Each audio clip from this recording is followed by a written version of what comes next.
La compagnia di Brandè è il movimento letterario piemontese nato alla fine degli anni 20, ante il nome della poesia piemontese, d'intorno al poeta Pinin Pacot.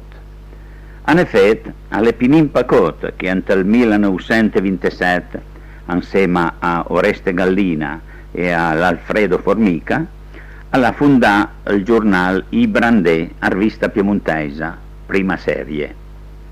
E questo giornale antlura sortirà un maxim numero sufficiente però a arciare l'attenzione e a arlevare entusiasmo e fiamma ante il cuore di tanti poeta giù, poeta che la viu fiusa in sua lingua, la lingua piemontese.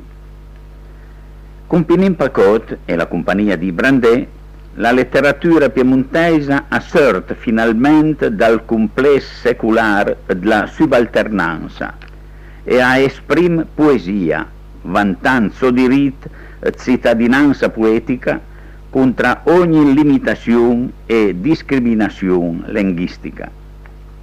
È al calore della poetica nuova realizzata anzi i principi d'età della compagnia di Brandè che la poesia piemontese del Novecento arriva a esprimere un dei momenti più alti e più significativi di tutta la sua storia.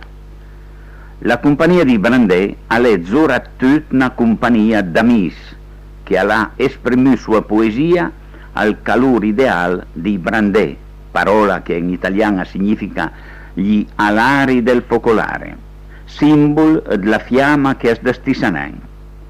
E con il nome della cultura neu volte secolare della gente piemontese esprimiva ante la lingua ardità dai vei.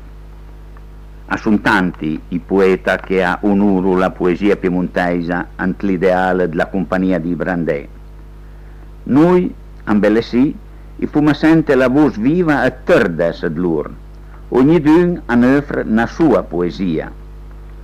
Son voce registrata ante il 1953 anche da Alfredo Nicola, in occasione di 2 sere d'amicizia e di poesia.